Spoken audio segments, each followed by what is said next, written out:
Shilin POV. Paano si kuya? Kailangan niyang malaman ang lahat. Apo, akong natatakot oras na malaman niyang lahat. Naguguluhan ako na patitig siya, grandma. Mabuti kung malakas pa ako, mapoprotektahan kita. Baka ko anong gawin sa'yo.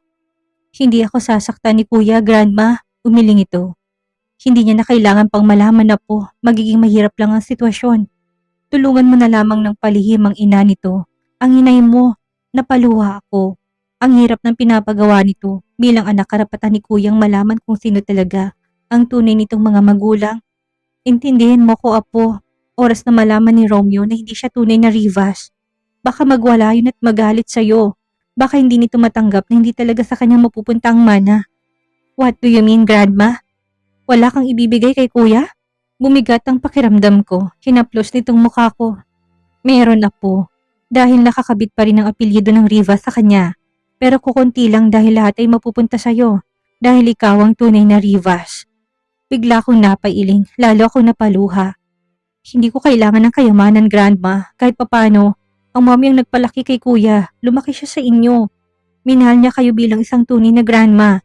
Paano ito magagawa kay kuya na kukunti lang ibibigay ninyo? Lalo na siyang nagpapalakad ng lahat ng negosyo ng mga Rivas. Tumulong luha nito, napalunok naman ako. Baka atakihin nito kung magmamatigas ako. Hindi mo ako naintindihan na po.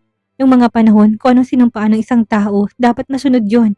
At ang ipinangako ko kung sino magiging kamukha ko, ay doon mapupuntang lahat ng ari-arian ko. At hindi ko babaliin ang bagay na yon. Bigla ko natahimik, hinaplos itong mukha ko. Sa ating mga Rivas, kukunti lang ko pagbabasehan ng mapupunta sa kuya mo. Pero ang kakunting sinasabi ko, hindi lang basta kunti, apo. Dahil ang kalahati ng kayamanan ng mami mo at daddy mo, mapupunta lahat sa kapatid mo. Ang kayamanan ko lang higit na mapupunta sa'yo. Kaunti lang mabibigay ko sa kanya, pero kung pagsasama-samahin ang kayamanang mapupunta sa kapatid mo, sobrang laki na noon na po. Mananatili siyang tanyag at bilyonaryo. Ang ilang negosyo at kumpanya, nakapangalan naman sa kanya, apo. Maraming mansyon na pag-aari na rin niya dahil ipinangalan ko ito sa kanya. May ilang island na sa kanya ko pa rin ipinangalan. Kaya huwag nang sumama ang loob mo dahil mahal ko rin ang kuya mo. Kahit hindi siya tunay na Rivas, tinuring ko rin siyang tunay na apo. Hindi ko naman siya pababayaan maiwanan na walang mapupunta sa kanya. Kung paano katingaliin ng lahat, ganun din ang mangyayari sa kuya mo. Dahil mananatili siyang Rivas. Hindi nga lang siya kasing yaman mo dahil siya ko ipinagkatiwalang ari-arian na ipinakita sa iyo ng kapatid mo sa malaking mansyon. Kailangan mong tanggapin ang lahat ng ito, apo, dahil walang ibang Rivas na magmamana ng lahat ng ari-arian ng mga Rivas. Ikaw lang. Matagal to iningatan ng angkan natin. Umaasa akong ingatan mo rin ito at mahal ko nga po. Huwag mo sanang pasamain ang loob ko. Napaiyak ito at bigla ko naman itong nayakap. May papangako mo ba na hindi mo pababayaan ang kayamanan ng mga Rivas, sakpo ko? Kahit na may takot sa puso ko, wala akong nagawa ko hindi ang mapatango na lang. Hindi ko kayang pasamain ang loob nito. Pangako, grandma, kahit na wala pa akong karanasan sa paghahawak at sa mga kayamanang pinapamana niya sa akin. Nangangako po ako na iingatan kong mga ito. Sumiglang mukha nito, ngunit naroon pa rin ang pangluha. Salamat, apo ko. Umaasa ako na mawala man ako sa mundong ito. Magiging matatag pa rin ang angkan ng Rivas dahil sa iyo, apo. Baka po sumamang loob ni kuya kapag nalaman niyang mas maraming pinamana niya sa akin. Nababahalang puso ko. May kasulatan ako na iniwan sa attorney ko at maintindihan ka rin niya. Hinawakan itong kamay ko. Kaya sabi ko sa'yo, ano man ang mangyari, manatili kang matatag. Ilabas mo tunay na pagka-Rivas mo. Kailangan mo maging matapang para kahit na mawala man ako sa mundong ito, panatag ang loob ko na kakayanin mong lumabang mag-isa. Napaiyak na naman ako. Anyway, binasbasan ko ng fake husband mo. Napangiti ito. Alam ko hindi kanya pababayaan. Walang kaalam-alam ang mga ito na may isang taong nakatulala. Sa kawalan habang tahimik na tumutulo ang luha sa mga mata nito. Romeo POV. Hilam sa luhang mga mata ko habang nanginginig ng gustong buong katawan ko. Lihim ako na pahikbi. Dahil sa mga nalaman, hindi ko matanggap ng pinakamamahal kong mga magulang ay hindi ko naman pala totoong mga magulang. At ang pinakamamahal kong grandma, hindi ko naman pala ito totoong lola. Hindi ako anak ng mga Rivas. Unti-unti ako napasandal sa pader habang nakayuko at hinayaang dumaloy ang sariwang luha. Mahal na mahal kong mga ito. Ang sakit ng isipin na hindi ko pala sila kaano-ano. Ngayon napagtanto ko na kung bakit ayaw ilagay sa akin ni Grandma ang lahat ng kayamanan ng Rivas. Dahil hindi ako tunay na Rivas. At ngayon halo-halong sakit ang nararamdaman ko. Nasasaktan ako dahil ang tunay kong mga magulang ang pumatay sa kinalakihan kong mga magulang. Sila rin ang nagpahirap kay Princess. Samantalang ako lumaking marangyang pamumuhay at kailanman hindi ako nasaktan ng mga magulang ni Princess. Samantalang ito, simula yata na magkamalay ito sa mundo. Wala itong ibang naranasan ko hindi pananakit ng totoong mga magulang ko. Yumugyug ang balikat ko. Ano pa ba ang mukhang maiharap ko sa pamilyang Rivas? Pagkatapos ng ginawa ng totoong mga magulang ko, ako buhay na buhay. Pero ang mga magulang ni Princess patay na dahil sa kagagawan ng totoong mga magulang ko. Maaaring nakakatampo man na ginawa nila yon sa totoong mga magulang ko. Pero hindi naman kasamaan ang iginanti nila sa akin. Pinalaki nila ako na parang tunay na anak. Ibinigay ang lahat ng magustuhan ko. Pero si Princess, lalo kong napaiyak sa isang iglap ng babagong buhay ko.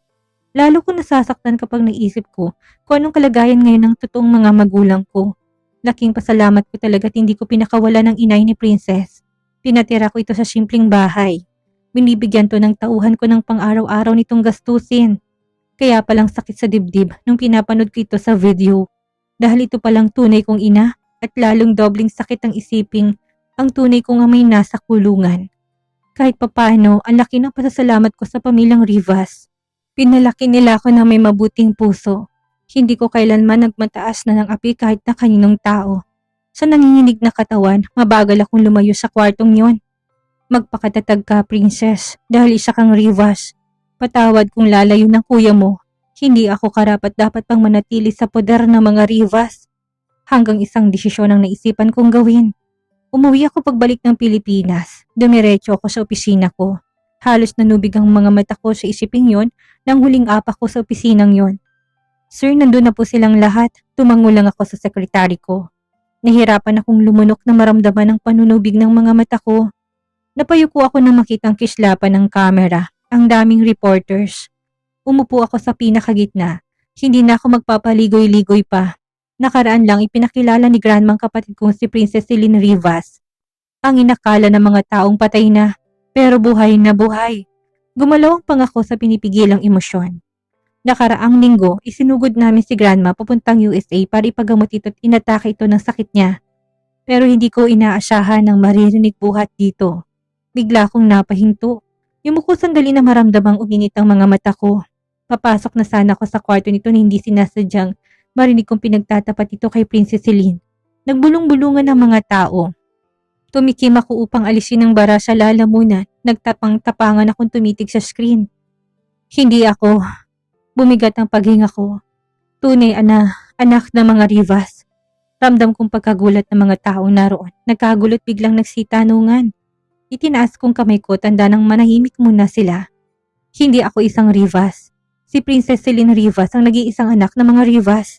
Ang nag-iisang tagapagmana. Sinabi ko na ito upang hindi na mahirapan pang tinuring kong kapatid. At saka ako tumayo. Taranta naman silang nagpalapit sa akin. Sir Romeo, paano nangyari ang lahat ng ito? Paano hindi kayo tunay na anak ng mag-asawang Rivas? Kanino kayong anak kung ganon? Nagmamadali akong pumasok sa loob ng sasakyan ko. Kaagad ko yung pinaharurot, doon naman umalpas ang luha sa mga mata ko. Patawad, Princess. Mahal na mahal ka ni Kuya. Pero kailangan kong tanggapin na hindi tayo magkapatid.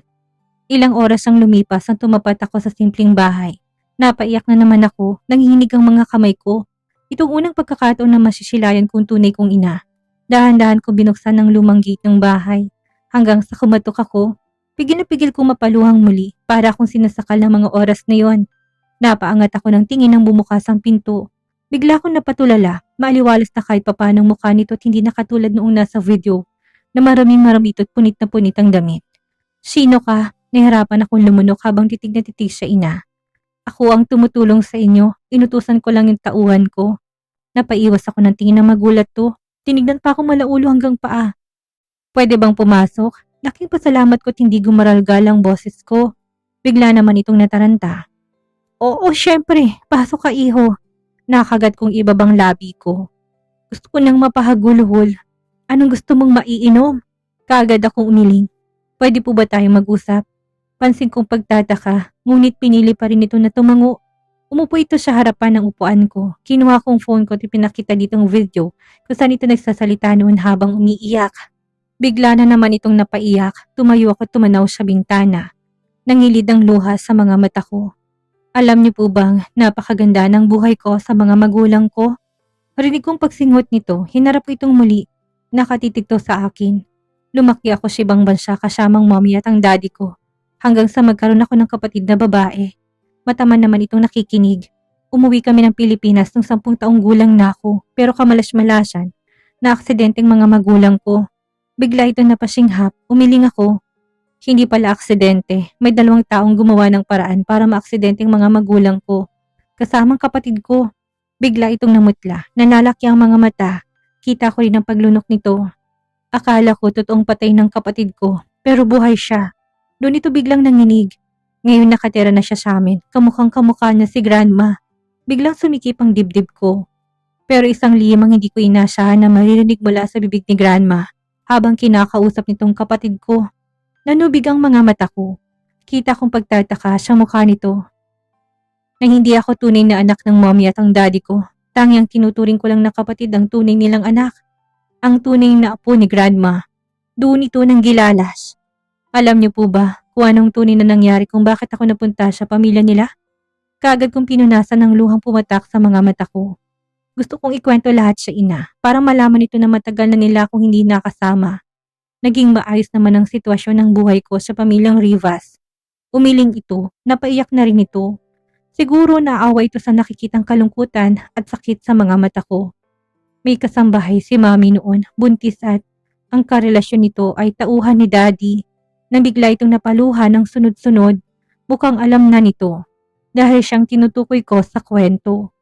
Pinayagan to ni mommy na manatili sila sa mansyon hanggang siya isilang ako. At dahil hindi na nagkaanak si mommy, gumawa siya ng kasinungalingan. Napayuko ako. Alam niyo po ba kung anong kasinungalingan yon? Naluluhat garalgal na wika sa ina. Bigla naman itong napahikbi. Napatayot mukhang lalapitan ako, ngunit tumiling ako. Ang sabihin kasama ako sa nasusunog na bahay sa bakasyunan. Doon ito napahaguluhol. Pero hindi dahil itinago niya ako at dinala sa ibang bansa. Doon niya ako pinalaki, inalagaan at ibinigay ang lahat sa akin. Minahal nila ako ng buong buo. Nagpunas ako ng luha, ito naman ang panaiyak at haguluhol. Kahit nung pinatay sila, gumalaw ang pangako. Hindi ako pinabayaan ni Grandma, inalagaan ako na parang tunay na apo. Doon ito nanghinang napaluhod. Sila lang naman ang mga Rivas. Pagkatapos ko na ikinalakas ng pag-iyak nito. Pinagsiklop nitong mga kamay habang nakaluhod at umiiyak na nakatitig sa akin. Ikaw ang anak ko. Buhay ka, anak. Kaguluhol nito. Sunod-sunod na pumatak ang luha sa mga mata ko. Dahan-dahan ko itong nilapitan. Pinantayan ko ito. Ako nga po, ina. Nangatalang buong katawan nito. Hinaplos ang buong mukha ko. Anak ko, buhay ka. Pasigok-sigok nitong pag-iyak. Niyakap ko naman to ng mahigpit. Sa kabila ng mga nagawa nila kay Princess at sa mga magulang nito, hindi ko pa rin maitatanggi sila pa rin ng mga magulang ko. At bilang kabayaran sa mga ginawa ng mga magulang ko at paghingi ng kapatawaran sa pamilyang Rivas, hindi ko kukunin ang mga pinamana sa akin ni Grandma. Hindi matutumbasan ng pera ang buhay na kinitil ng sarili kong mga magulang. Pero anong magagawa ko? Nangyari ng mga bagay na yun at hindi ko na maibabalik pa. Sila pa rin ang totoong mga magulang ko at wala akong dapat na gawin kundi ang patawarin sila. Patawad, anak. Nagawa lang namin yon dahil akala namin sinadya ng mommy ni Celine ang pagkamatay mo. Dahil wala siyang anak, patawarin mo kami ng itay mo. Pinunasan kong luha sa mga mata nito. Kalimutan na natin ang lahat. Wala na tayong magagawa sa bagay na yon. Magpakalayo-layo na lamang tayo at mamuhay ng tahimik. Gagawa rin ako ng paraan para makalaya si Itay. Lalo itong napaiyak. Sobra akong nakokonsensya sa mga nagawa namin sa pamilya ni Celine. Pinalaki ka napakabuting anak. Bigla ako nasaktan ng maalalang paghihirap ni Princess sa kamay ng mga to. Ang naging kapalit ng pagdarusa na nag-iisa nilang prinsesa. Napayuko ito. Patawad, anak. Naghahari ang galit sa puso namin. Tumitig to sa akin. Ano ang kailangan kong gawin para mapatawad nila kami? Umiling ako. Lumayo na lamang tayo. Nagiwan na lang ako ng maliit na sulat para sa itinuring kong pamilya. Niyakap ko ito, lihim akong napapaiyak ng sobrang bigat. Hindi ko gustong iwan si Princess ng ganitong sitwasyon ni Grandma, lalo na't wala pa itong kaalam-alam sa pagpapatakbo ng negosyo. Pero sa mga nalaman ko, sobra akong nahihiya. Hindi ko matanggap na labis ang paghihirap na tinamo nito sa mismong mga magulang ko. Hindi ko matanggap na mga magulang kong pumatay sa mommy at daddy nito. Kaya ano pang mukhang maihaharap ko dito? Hindi ko deserve na mabigyan ng anumang pamana ng mga Rivas. Dapat pa nga na may pakulong kung tutuusin ng mga magulang ko sa pagpatay ng mga ito sa mag-asawang Rivas. Pero laking pasalamat ko at hindi na yun naisipan ni Grandma noon. Siguro dahil sa sitwasyon din ng ina ko na nagpalaboy-laboy na lang ito noon sa kalye. Kaya hindi na binigyang pansin ni Grandma. Lalo pat may kasalanan din ng mommy at daddy ko dahil itinagot nila yun nila ako sa totoong mga magulang ko. Isa kang Rivas, princess ko. Naniwala kong kakayanin mong umupo bilang CEO ng kumpanya at saka alam kong hindi ka pababayaan ni Draco. Mahal na mahal kita, bunso ko. Mahal na mahal ko kayo ni Grandma. Mananatili sa puso ko ang kinalakihan ko bilang isang Rivas. At dito na po nagtatapos ang kabanata ng ating kwento at sana'y muli niyo po akong samahan sa mga susunod pang kabanata. Maraming salamat po at keep safe everyone.